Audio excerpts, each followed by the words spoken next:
Well, good morning. Last night certainly didn't go as expected. I thought, all right, I'm gonna go home, send that one email to my realtor, and then move over to the other place.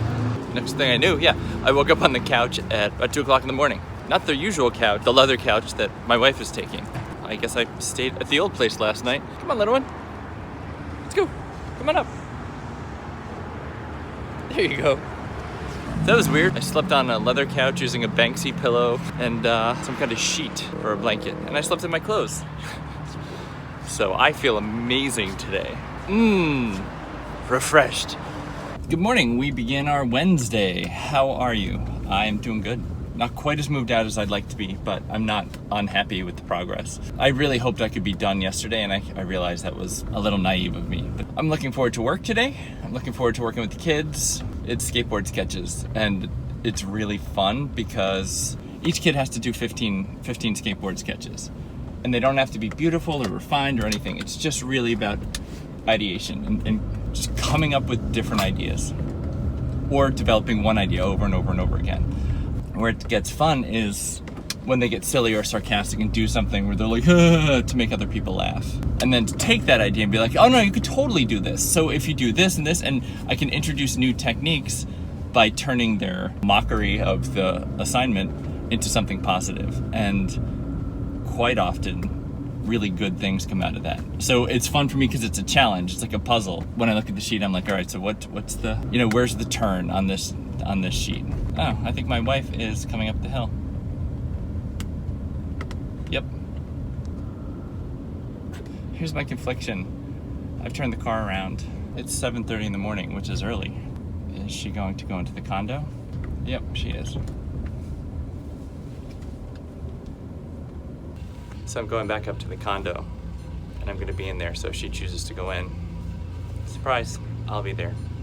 And that's her doing, because she shouldn't be going into the place. This is going to get interesting.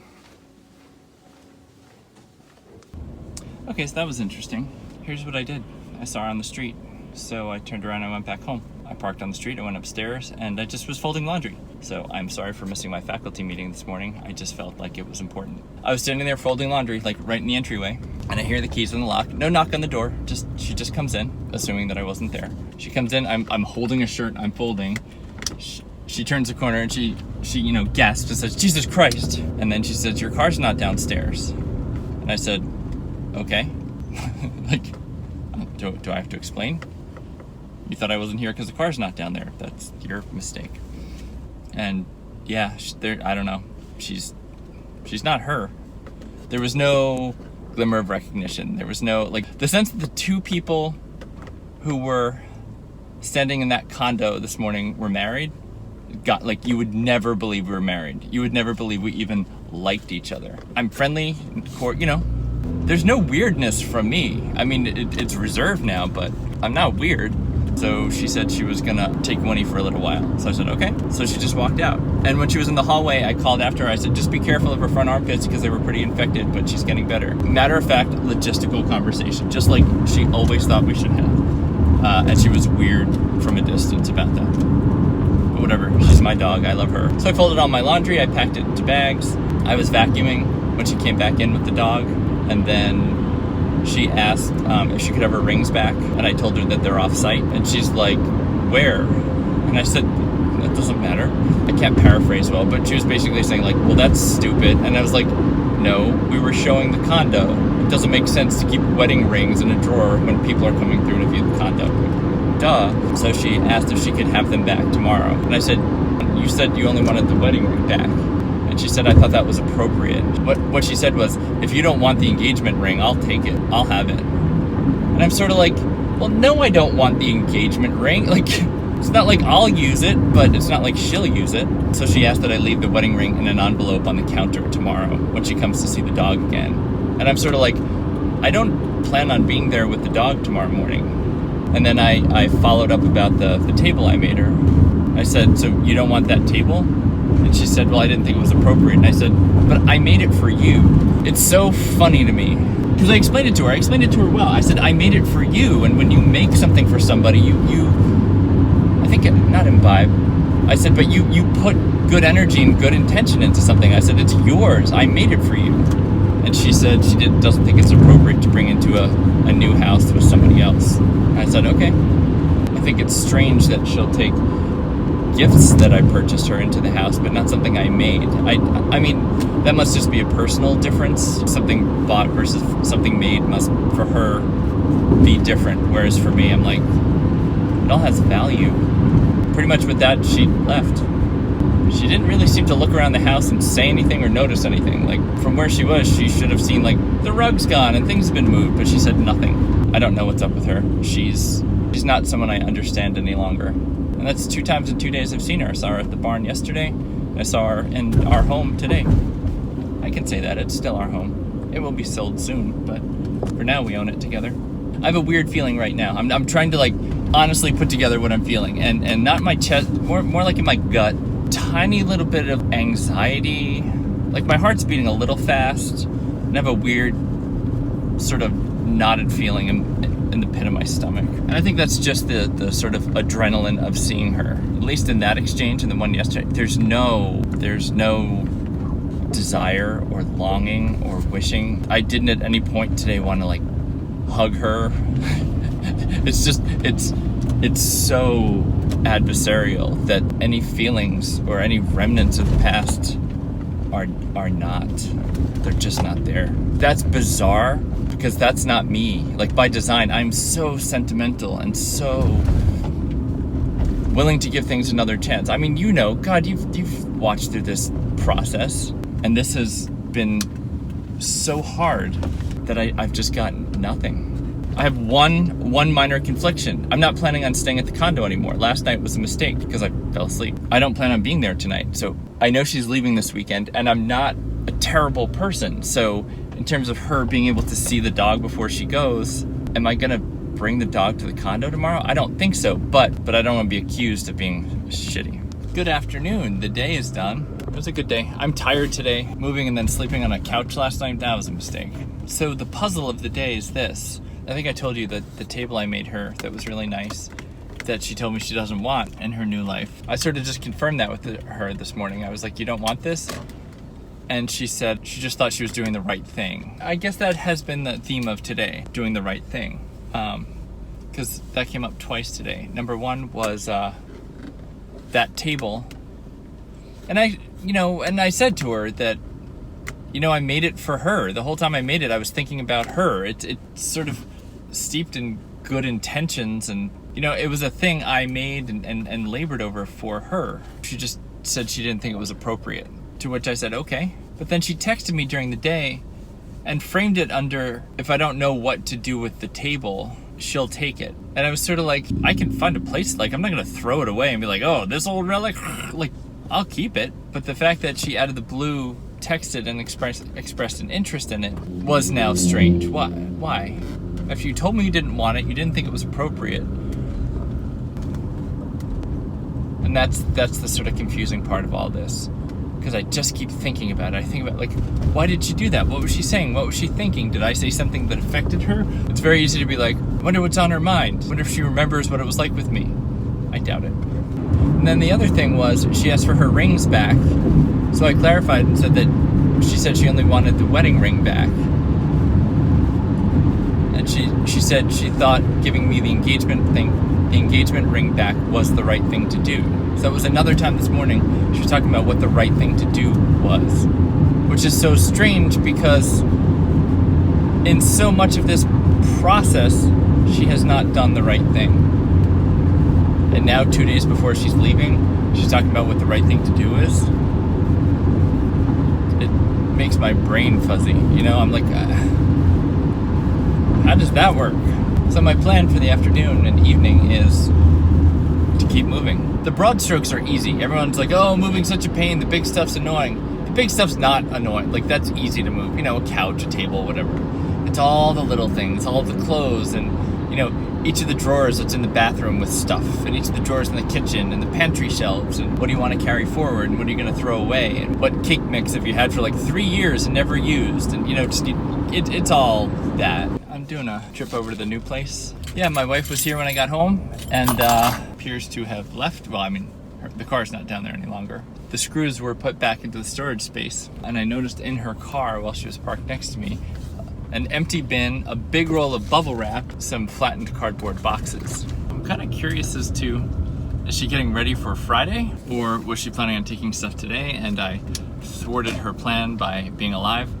I'm thinking about my wife today with a little bit of softness because I feel kind of bad for her.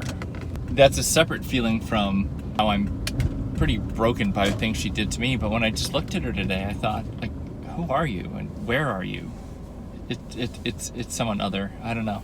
When I think about when we first got together, she was so fun and had so much life and spirit. It was really great. And the person I've seen in mediation and corresponded with the past few months, and the person that walked in the condo this morning, was other. And I wonder if seeing me this morning, I guess that's part of it. I wonder if seeing me this morning jarred her a little because she wasn't expecting to see me. You know, so she walked into the place where we used to live, where we used to love each other. She wasn't ready to see me, so she was just a little bit more vulnerable. So she took the dog and left pretty quickly and came back in. And I was just doing life things. When she came in, I was vacuuming, which would have been something that would have happened when we lived together. I just wonder if it reminded her of anything.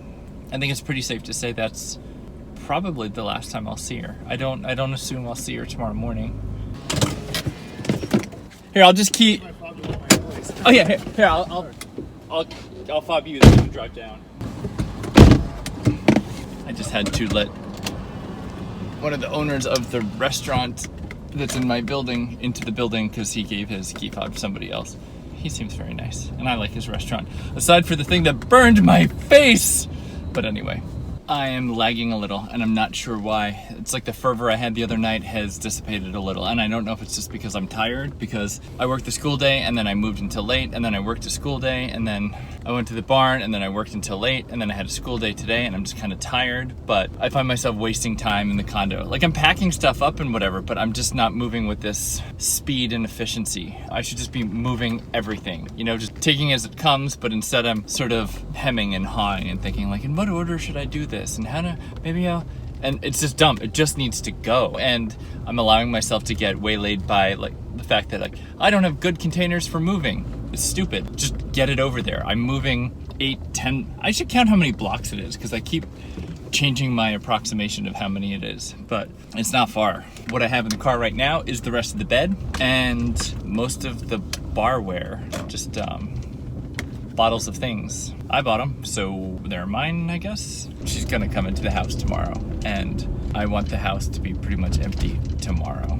She let on that she's gonna come in and see the dog tomorrow. So I've had this argument with myself about, like, it was not my intention to have Winnie at the condo anymore. Knowing that tomorrow will probably be the last day she'll see her dog, my dog, the dog. Part of me wants to be kind.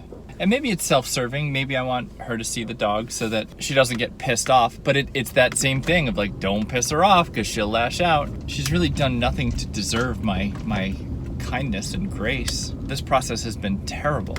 I guess I'll leave Winnie there for the day tomorrow and be nervous and hope it doesn't bite me in the ass. Honestly, hope that, I think this should feel good. I'm gonna put in the time now to assemble the bed, get that set up, like get the bedroom part put together, and then hopefully it will feel like home. I thought you were leaving. Were you leaving at 5:20? I was. That was a while ago. On emergency. Oh God, I'm sorry. Have a good night. Lost my train of thought. By and large, all the people I've met in this building have been really nice. I hope this works out to be a good situation. All right, so I got my bed set up. It looks good. I got the night table set up. One of the 2 Ptolemaeo lamps doesn't work. Today I've been ever so slightly softened. Just thinking about her, and she looks like she's in kind of a less than fantastic way, and if anything, I'm concerned about her. I don't want that all back. I'm so much better than being in that relationship anymore. But I can still feel it. You know, I saw her and reading her narratives, even though they're fictions of her own creation. You know, I think what will be the trick with these videos is if she finds them, which I'm sure she will, and doesn't like them, like she will somehow become a victim because of these videos. Because of me talking about my experience in this breakup, she will still somehow become a victim. What I'm remembering right now is just moments throughout this thing of pain, just of things she did without thought or concern or care for how I might feel. And what I just remembered before was that there was a day when she came home and she was living with him already to do something at the house. Oh, the windshield in her car got cracked and she suspected foul play. That's true, but it wasn't. But she brought home like a bag of groceries that she was gonna bring up to her house with him. So she'd gone grocery shopping and then was storing her groceries in our fridge while I was there. And this is early on into the breakup. And I just thought, really? Have you no decency? Like, you're gonna cook a special dinner, but you're keeping your groceries for dinner with him in my house? It felt really terrible and without care. And there were just so many times like that. I just don't want to be with somebody who could treat me like that. Well, hi there. I can't escape the feeling like I'm doing something wrong. It's weird and must just be my guilty conscience, but it's kind of a heady process to move out of the place that you live in. It kind of falls in line with everything else about, I guess I feel like I need permission to do things, you know? Like, since we built that house together in terms of building the environment, moving in pieces and making decisions and laying things out the way we wanted. It was a together move. I still feel like, just maybe ceremonially, it should be a together move to pull it apart, but it isn't. I mean, she's made it clear she doesn't even want me there. Very clear. That it would emotionally disturb her. She doesn't want to be forced to see me against her will, was I think the line she used. She's put herself in the victim role very strongly, has made it abundantly clear that seeing me is traumatic. Because, you know, I'm me, look at how scary I am. You know, she managed to see me yesterday at the barn without much trauma. She managed to see me this morning when she walked into the house without knocking, and that didn't seem to be too traumatic. But for some reason, I can't be in my home when she's moving stuff out. So that's why I'm doing stuff like this. I feel like there's this set of rules for life that I follow and I believed everybody else in the world followed. You know, it's just like rules for being human. And then she plays by a totally different set of rules. Her sense of appropriate human behavior is just not the same as mine. But the problem is, it used to be. We used to be very, very much in line with each other. So to have it not be now is just mind-boggling. Did you get it? Did you get the reference? We got along fantastically. And you know, when I told my friend that owns a Mexican restaurant, he's like, no, you guys are like the perfect couple. And I was like, I know, I thought so. I did, I really thought so. Like, I don't know if we were and then became not, or if we never were and I was just tricked. I'll never know. You know, even if she came to me and was like, this is the deal at this point in time, I wouldn't believe it. I can't believe it. I hope I meet someone who loves me. All right, so I undid that load and maybe I burned a little time, but it makes me feel a little bit better. I put the whole couch together and I put the table behind it and I just feel a little bit more moved in. So I have a couch and I have a bed and I have bedside tables and one of the two lamps work and it just feels a little less chaotic. It's good. It's 10:35 now, so time just keeps ticking. I think it's gonna be really tough for me to be in bed by 11. How's your day been? What have you gotten up to? Sometimes I wish this, or quite often I wish this was more interactive. I like having people to care about. I'm just kind of weary. Not in a bad mood, like I'm in a pretty great mood and I'm excited about what's coming. I mean, I think I have enough stuff out of the condo where it's good. You know, I need to do a run of clothes and dishes. All in all, it's really pretty good. Well, hey everybody, we are on our final trip to the new house. It's a weird feeling, like this will be the first night of the new normal, the new standard, the new whatever it is. It feels a little like staying in a hotel by yourself. All the pieces are there, bed, pillow, mattress. It's all there, it just feels different. At some point, this new place will feel like home. Or maybe not, maybe this will always feel temporary. I don't really know. I know the place I just left, my condo, doesn't feel like home anymore. It's just a different vibe here than my other house. My other house feels very safe. This place feels pretty safe. Pretty safe. Thank you for hanging out today. I hope this has been moderately interesting. It's been a weird day just doing work, just moving stuff, but I think ultimately it'll be all right. The dog's anxious and I'm ready for bed. So thanks for hanging out. I will see you tomorrow and hopefully it'll be a day full of exciting things. See you later. Bye.